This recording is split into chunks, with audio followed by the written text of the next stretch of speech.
জন্তু, একটা জানোয়ার যে কথা বলবে মানুষের সাথে, জাসাসা, গোয়েন্দা।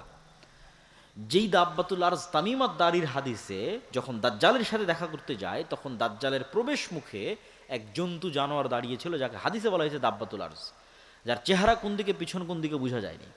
তো ওকে জিজ্ঞেস করে সাহাবীরা, তুমি কি বলে? আনাল জাসাস, আমি হচ্ছে গোয়েন্দা। তো প্রাণী কথা বলতেছে। আর মানুষের মনে হতে পারে যে প্রাণী কেমনে কথা বলতে পারে, গাছ পাথর কেমনে কথা বলতে পারে। মানুষের তৈরি সৃষ্টি জীব কথা বলতেছে এখন, যদিও সৃষ্টির ক্ষমতা মানুষের নাই, মানুষের বানানো বলতে পারি। যেমন মানুষের বানানো এআই এবং এআই ভিত্তিক রোবট আপনার সাথে কথা বলছে না? বলছে না? বলছে। আপনি এখন চ্যাট জিপিটির সাথে কথা বলেন, কথা বলবে। এখন জেমিনির সাথে কথা বলেন, কথা বলবে। আপনি যা বলবেন সে উত্তর দেবে সাথে সাথে। এই এআই তো পৃথিবীকে, যেমন ইন্টারনেট পৃথিবীকে চেঞ্জ করে দিয়েছে, সামাজিক যোগাযোগ মাধ্যম পৃথিবীকে চেঞ্জ করে দিয়েছে, বিদ্যুৎ পৃথিবীকে চেঞ্জ করে দিয়েছে, এআই পৃথিবীকে চেঞ্জ করে দিচ্ছে।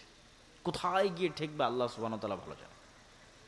তাহলে মানুষের বানানো জিনিস মানুষের সাথে কথা বলতেছে বুদ্ধিমত্তার সাথে,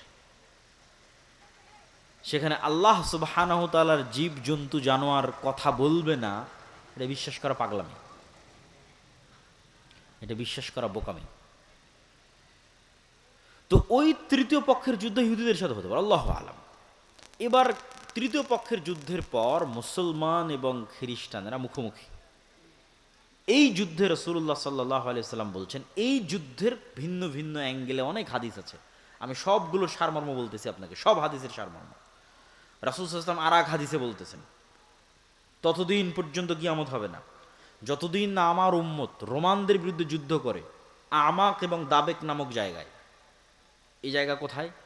এই জায়গা হচ্ছে আজকের সিরিয়া, যেখানে তুরস্কের সীমান্তের সাথে মিলেছে। এখনকার সিরিয়ার সীমান্ত যেখানে তুরস্কের সীমান্তের সাথে মিলেছে, ইদলিব, ইদলিব শহর, সেখানে এই নামে জায়গা আছে, বিশাল খোলা মাঠ, আমাক এবং দাবেক। ওই জায়গায় আমার উম্মত যতক্ষণ রোমান খ্রিস্টানদের বিরুদ্ধে যুদ্ধ না করছে ততদিন কিয়ামত হবে না। সেই দিন মুসলমানদের যুদ্ধের হেডকোয়ার্টার থাকবে দামেস্ক নগরীর গুতা নামক জায়গায়। এটা ওই যুদ্ধের কথাই বলা হচ্ছে, যেটা রোমানদের সাথে হবে। আর এক হাদিসে রাসূলুল্লাহ সাল্লাল্লাহু আলাইহি সাল্লাম বলছেন, ততদিন পর্যন্ত কিয়ামত হবে না যতদিন না আমার উম্মত বলেনি, ওখানে বলেছে ইসহাক আলাইহিসসালাতু ওয়াসসালামের বংশের ৭০,০০০ সদস্য এমন এক শহরের বিরুদ্ধে যুদ্ধ না করে, যেই শহরের এক পাশ সাগর এবং এক পাশ মাটি। তো আলেম ওলামা লিখেছে এই শহর হচ্ছে ইস্তাম্বুল, কুস্তুনতুনিয়া, কনস্টান্টিনোপল। তা আমার উম্মত যখন এই ইসহাক আলাইহিস সালামের বংশের ৭০,০০০ মানুষ যখন ওই শহর বিজয়ে যাবে, তখন তাদের তরবারি চালানো লাগবে না, গুলি করা লাগবে না। তারা বলবে লা ইলাহা ইল্লাল্লাহ আল্লাহু আকবার, এটাতে শহর বিজয় হয়ে যাবে। লা ইলাহা ইল্লাল্লাহ এবং আল্লাহু আকবার আওয়াজ দিয়ে শহর বিজয় হবে। আর এক হাদিসে রাসূল সাল্লাল্লাহু আলাইহি ওয়াসাল্লাম বলছেন, অচিরেই কিয়ামতের পূর্ব মুহূর্তে এমন এক ভয়াবহ যুদ্ধ হবে যেটাতে রোমান এবং মুসলমানেরা মুখোমুখি হবে, যেটাতে রোমানেরা ৮০টি পতাকার অধীনে একত্রিত হবে, প্রত্যেক পতাকার অধীনে ১২,০০০ করে সেনাবাহিনী থাকবে, প্রায় কাছাকাছি ১০ লক্ষ পদাতিক যোদ্ধা নিয়ে তারা মুখোমুখি হবে মুসলমানদের। এই যুদ্ধে আমার উম্মত ৩ ভাগে বিভক্ত হবে। এই যুদ্ধে অংশগ্রহণ করার জন্য মদিনা থেকে তৎকালীন বিশ্বের সর্বশ্রেষ্ঠ সন্তানেরা বের হয়ে আসবে। তৎকালীন বিশ্বের সবচেয়ে তাকওয়াবান, সবচেয়ে আল্লাহওয়ালা, সবচেয়ে পরহেজগার, সবচেয়ে পাকা মুমিন মুজাহিদ বের হয়ে আসবে মদিনা থেকে, যারা এই যুদ্ধে অংশগ্রহণ করবে। আমার উম্মত এই যুদ্ধে ৩ ভাগে বিভক্ত হবে। এক ভাগ পালিয়ে যাবে যুদ্ধের মাঠ থেকে, এরা এত বড় কবিরা গুনাহ করবে যে আল্লাহ কিয়ামত পর্যন্ত এদের ক্ষমা করবে না। আর এক ভাগ মৃত্যুবরণ করবে, এরা পৃথিবীর সর্বশ্রেষ্ঠ শহীদ। আর এক ভাগকে আল্লাহ বিজয় দান করবে, কিন্তু বিজয়ের কোনো আনন্দ থাকবে না। কেন বিজয়ের কোনো আনন্দ থাকবে না? এক বংশে যদি ১০০ সদস্য থাকে, ৯৯ জন মারা যাবে, একজন বেঁচে থাকবে। এগুলো ভিন্ন ভিন্ন হাদিস রাসূলুল্লাহ বলেছেন, একই যুদ্ধের কথা আমি একত্রিত করে বলতেছি। পাখি যদি ১ মাস আকাশে উড়ে লাশের সারি শেষ করতে পারবে না, লাশের দুর্গন্ধ শেষ করতে না পারার কারণে পাখি পড়ে মারা যাবে। লাশের দুর্গন্ধ শেষ, এত ব্যাপক হারে মানুষ মারা যাবে এই যুদ্ধে, মুসলমান এবং খ্রিস্টান উভয় পক্ষে। ফলত গনিমতের মালের কোনো আনন্দ থাকবে না। তারপর গনিমতের মাল বন্টন হবে, ওয়ারিস নেওয়ার থাকবে না। এই যুদ্ধ শেষে যখন মুসলমানেরা তাদের তরবারিকে জাইতুন গাছের সাথে ঝুলিয়ে, রাসূল সাল্লাল্লাহু আলাইহি ওয়াসাল্লামের আর এক হাদিসের বাক্য, জাইতুন গাছের সাথে ঝুলিয়ে যখন গনিমতের মাল বন্টন করবে, তখন অদৃশ্য থেকে আওয়াজ আসবে, দাজ্জাল তোমাদের বাড়ি ঘরে ঢুকে গেছে। কিন্তু এই সংবাদটা মিথ্যা হবে। কিন্তু এই সংবাদ শুনে মুজাহিদ বাহিনীর নেতা 10 জন অশ্বারোহীকে রওনা করবে খোঁজ নেওয়ার জন্য সত্যি দাজ্জাল বের হয়েছে কিনা। রাসূল সাল্লাল্লাহু আলাইহি ওয়াসাল্লাম বলছেন, ওই 10 জন অশ্বারোহীর নাম, ওদের বাপের নাম, ওদের ঘোড়ার রং, ওদের গায়ের রং আমি দেখতে পাচ্ছি, আমি বলে দিতে পারবো ওরা কারা। দাজ্জালের সংবাদের সত্য মিথ্যা খুঁজতে যখন মুজাহিদেরা যুদ্ধ থেকে দামেস্ক শহরে ফিরে আসবে, এবং ফজরের সালাত কিছু রিওয়ায়েতে ফজরের সালাত, কিছু রিওয়ায়েতে আসরের সালাত, ফজরের সালাতে যখন দাঁড়াবে, তখন এবার ঈসা আলাইহিস সালাতু ওয়াস সালাম আসমান থেকে 2 ফেরেশতার কাঁধে ভর দিয়ে নেমে আসবেন। মানুষের কাছে মনে হয়, আরে আসমান থেকে নেমে আসে, এটা অলৌকিক গল্প শোনাচ্ছে, অবাস্তব গল্প শোনাচ্ছে। অথচ দেখেন, আল্লাহ সুবহানাহু ওয়া তাআলা নিজেই আমাদেরকে কোরআনে বারবার বলছে যে আমি আদমকে কোথায় থেকে নামিয়ে দিয়েছি? আদম আর হাওয়াকে কই থেকে নামিয়ে দিয়েছে? আসমান থেকে নামিয়ে দিয়েছে, জান্নাত থেকে নামিয়ে দিয়েছে। আমি ইবলিসকে কই থেকে নামিয়ে দিয়েছি? আসমান থেকে নামিয়ে দিয়েছি। তাহলে আসমান থেকে নামা নতুন না পুরাতন? পুরাতন। আসমান থেকে নামা পুরাতন। তাহলে আমরা যেখানে আদম আলাইহিস সালাতু ওয়াস সালামের ক্ষেত্রে বিশ্বাস করছি যে তাকে আসমান থেকে নামিয়ে দেওয়া হয়েছে, জান্নাত থেকে নামিয়ে দেওয়া হয়েছে, তাহলে এটা আমাদের কাছে অস্বাভাবিক কেন মনে হয় যে ঈসা আলাইহিস সালাম আসমান থেকে নেমে আসবে? কিন্তু অস্বাভাবিক নয়, এই ঘটনা তো পৃথিবীতে আগেই ঘটেছে।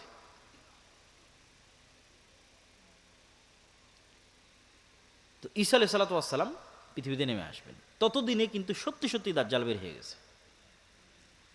এবার ততদিনে যে সত্যি সত্যি দাজ্জাল বের হয়ে গেছে, দাজ্জাল পৃথিবীতে থাকবে 40 দিন।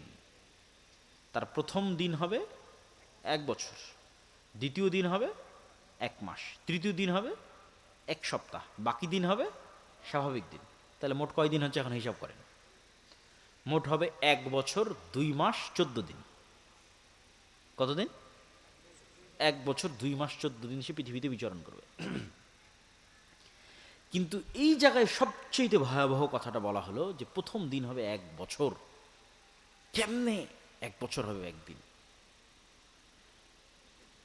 যদি আমরা আমাদের আধুনিক বিজ্ঞানের আলোকে চিন্তা করি, তাহলে পৃথিবী যেই গতিতে ঘুরতেছে আর সূর্য যেই গতিতে ঘুরতেছে, এটার মধ্যে পরিবর্তন লাগবে।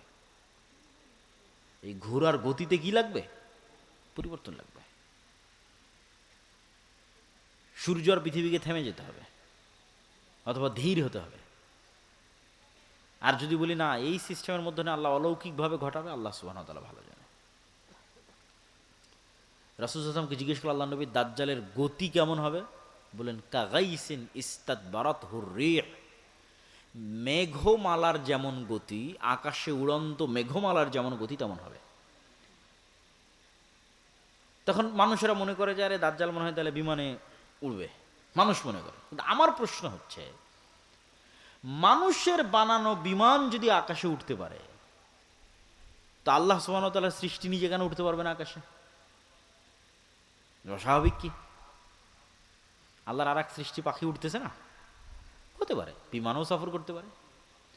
কিন্তু এই শুধু দূরবর্তী ব্যাখ্যা নয়, রিয়াল সম্ভাবনাও আছে, সেটা বোঝাচ্ছে যে দাজ্জাল নিজেই মেঘের গতিতে চলবে, এটার সম্ভাবনা আছে কোনো কিছুর সাহায্য ছাড়াই।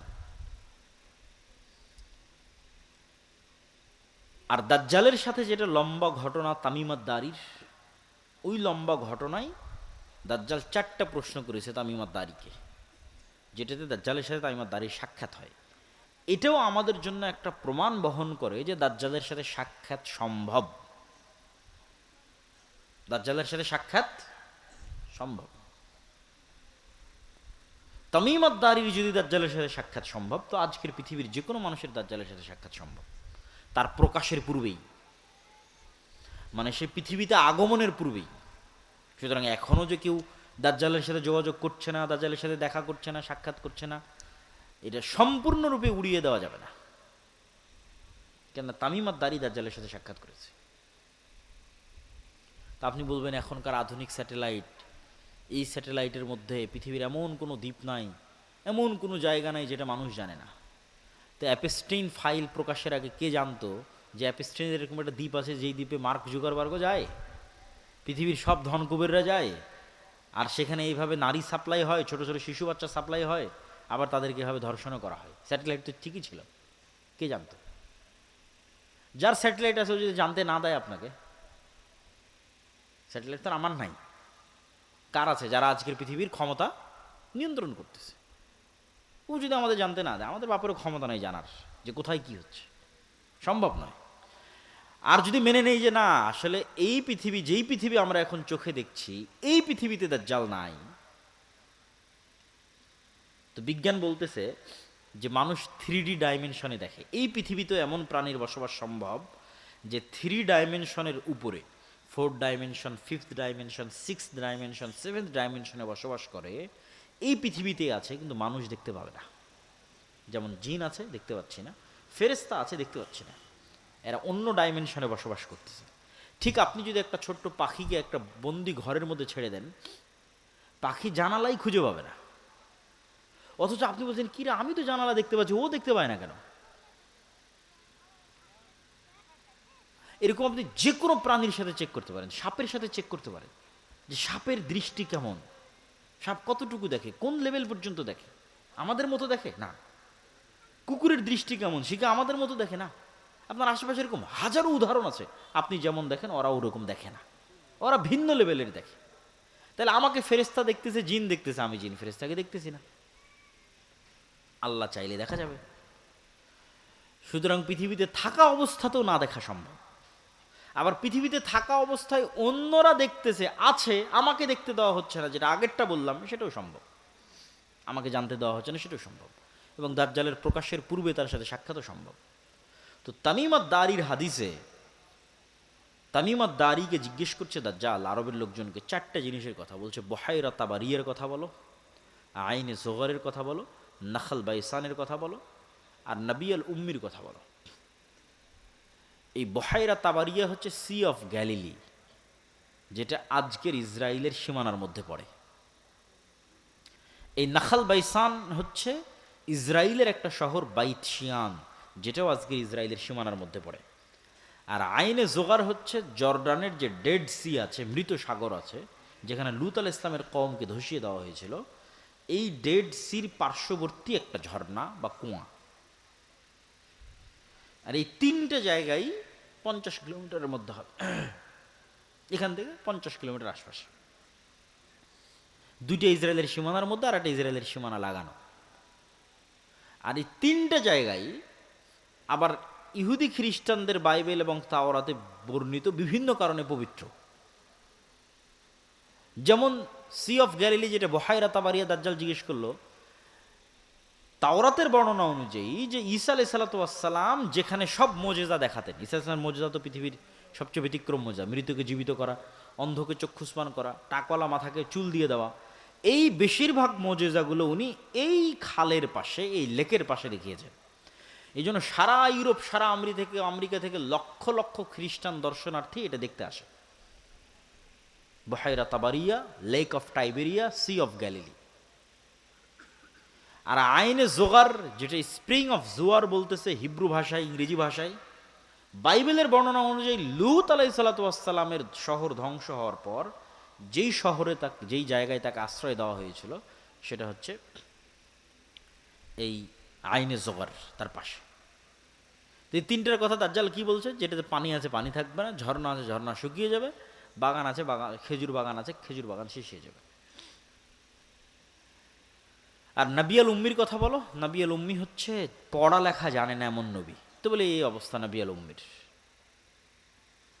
তারপরে দাজ্জাল নিজেই বলতেছে আমি বের হব, 40 দিন পৃথিবীতে চলাচল করব, আমার এই ক্ষমতা থাকবে। এবং দাজ্জালের ওই ক্ষমতার কথাগুলো রাসূল সাল্লাল্লাহু আলাইহি ওয়াসাল্লাম বলে গেছে। তাহলে দাজ্জালের সাথে কেউ পারবে না।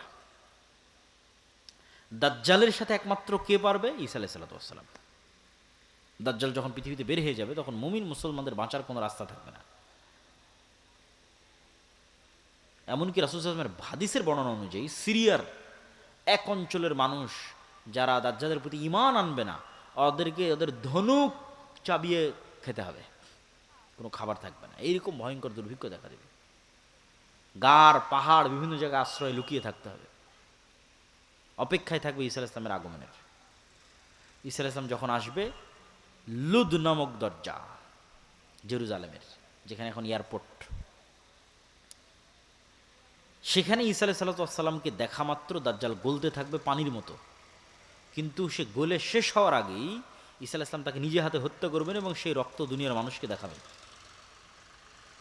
এবার রাসূল সাল্লাল্লাহু আলাইহি ওয়াসাল্লাম বলছে যে আল্লাহ ঈসা আলাইহিস সালামকে বলবে, ঈসা, দাজ্জাল তো মারা গেল, কিন্তু এখন আমার এমন এক সৃষ্টি জীব বের হবে যে লা ইয়াদানু লি আহাদিম মিন ইবাদি, আমার বান্দাদের মধ্যে এমন কোনো বান্দা নাই যে তাদের সাথে মুখোমুখিতে পারবে, মোকাবেলায় পারবে। অতএব তুমি ঈসা যত বড় নবী হও, আর ইমাম মাহদি যত বড় মুজাহিদ হোক, আর তোমাদের হাতে দাজ্জালের যত বড় ফিতনা পরাজিত হোক, এখন যারা বের হবে এদের সাথে তোমরা পারবে না। অতএব তোমরা তুর পাহাড়ে আশ্রয় নাও। তখন ঈসা আলাইহিস সালাতু ওয়াস সালাম মুমিন মুজাহিদদের নিয়ে তুর পাহাড়ে আশ্রয় নেবেন। এবার বের হবে ইয়াজুজ মাজুজ, যাদের বর্ণনা কিয়ামতের আলামতের একমাত্র আলামত, যেটার বর্ণনা কোরআনে আছে। দাজ্জালের কথা কিন্তু কোরআনে নাই। আরও যেগুলো বললাম বিভিন্ন ভয়ঙ্কর যুদ্ধ, ফিতনা, রোম, এগুলো কোরআনে নাই। তাহলে একমাত্র আলামত যেটার বর্ণনা কোরআনে আছে সেটা কি? ইয়াজুজ মাজুজ। যুলকারনাইনের বর্ণনায় সূরাতুল কাহফের মধ্যে আল্লাহ সুবহানাহু ওয়া তাআলা ইয়াজুজ মাজুজের ঘটনা তুলে ধরেছে। যুলকারনাইনের 3টে সফর, 3টাই ব্যতিক্রম ব্যতিক্রম ব্যতিক্রম সফর, এবং সূরা কাহফের প্রত্যেকটা ঘটনা ব্যতিক্রম। সূরা কাহফের আসহাবে কাহফের ঘটনা ব্যতিক্রম। সূরা কাহফের মধ্যে যে ঘটনাগুলো আছে, প্রায় 4টা ঘটনা সূরা কাহফের মধ্যে, 4টাই ব্যতিক্রম ঘটনা। একটা তো আসহাবে কাহফের ঘটনা, গুহার মধ্যে ঘুমিয়ে গেল, 300 বছর, 310, 309 বছর ঘুমিয়ে থাকলো, আশ্চর্য ঘটনা। অথচ মানুষ তাদেরকে দেখে, তাদেরকে মনে করে জীবিত, অথচ তারা মৃত বা ঘুমন্ত। তারপরে সূর্যের উদয়ের কথা এমনভাবে বলা আছে ওই আয়াতে, মিলানোই কঠিন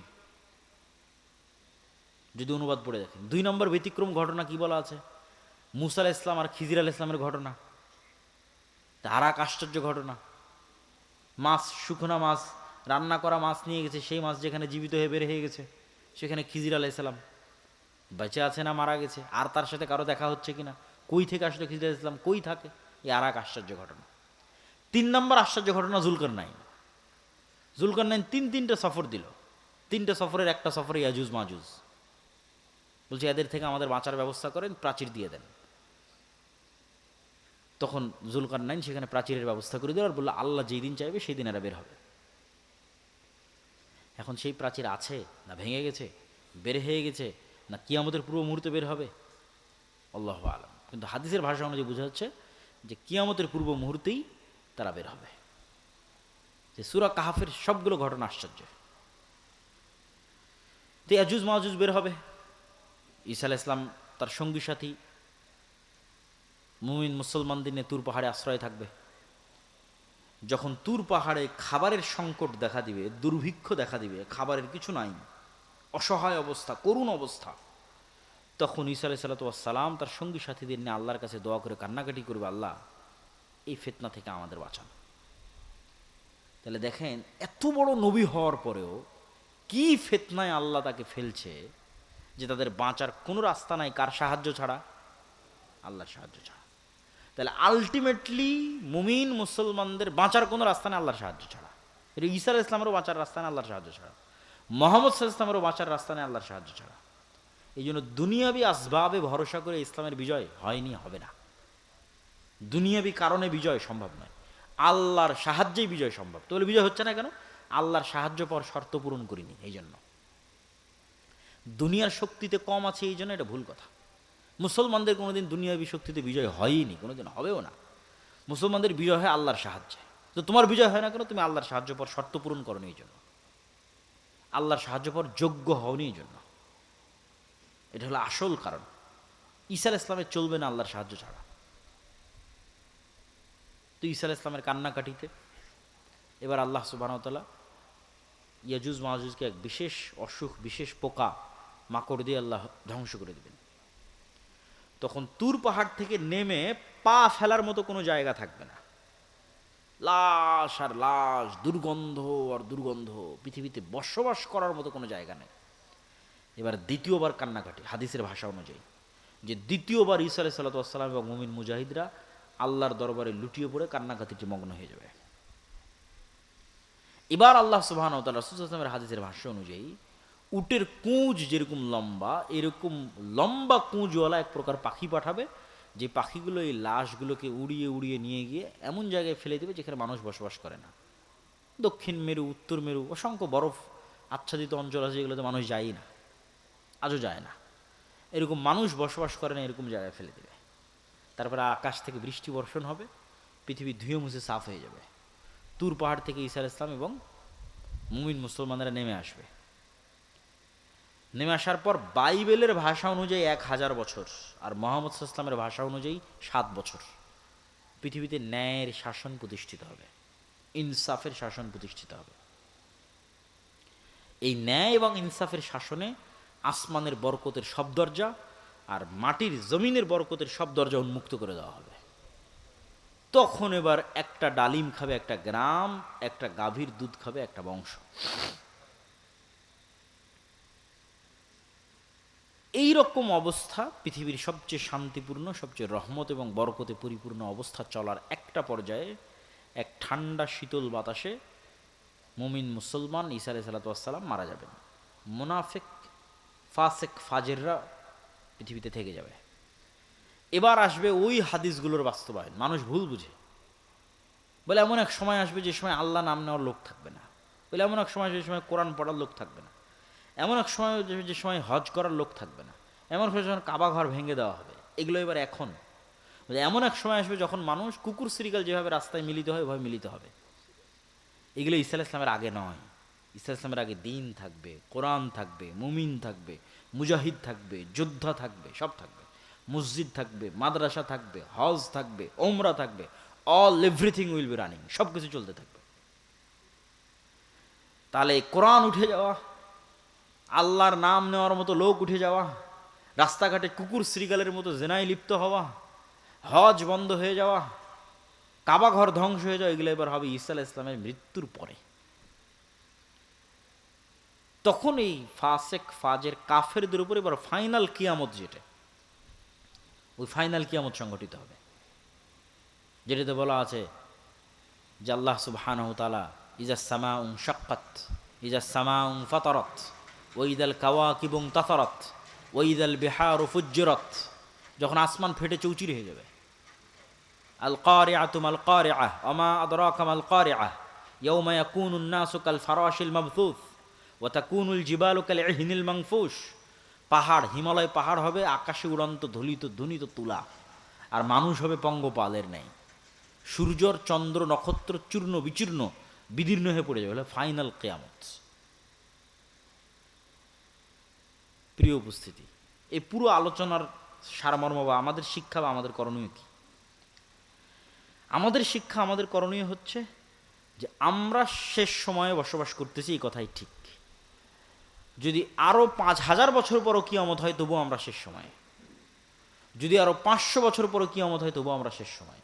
কেন? কিয়ামতের সবচেয়ে বড় আলামত মুহাম্মদ সাল্লাল্লাহু আলাইহি ওয়াসাল্লাম মৃত্যু হয়ে গেছে, আর অসংখ্য ছোট ছোট আলামত চোখে দেখতেছি। আল্লাহ নবী বলছেন ইয়াতাতাওয়ালুনা ফিল বুনিয়ান, উঁচু উঁচু বিল্ডিং বানানোতে প্রতিযোগিতা করবে। তো উঁচু বিল্ডিং বানানোর কল্পনা কিভাবে আসতে পারে যে উঁচু বিল্ডিং দেখেনি চোখে? অথচ বলছে উঁচু বিল্ডিং নিয়ে প্রতিযোগিতা করবে। কিন্তু হয়ে গেছে উঁচু উঁচু বিল্ডিং নিয়ে প্রতিযোগিতা। তো রাসূল সাল্লাল্লাহু আলাইহি ওয়াসাল্লামের হাদিসগুলো দেখলে বোঝা যায় যে না দেখে যে জিনিসগুলোর বর্ণনা রাসূল সাল্লাল্লাহু আলাইহি ওয়াসাল্লাম দিয়েছেন সেগুলো আমরা নিজেরা বাস্তবে স্বচক্ষে দেখতেছি।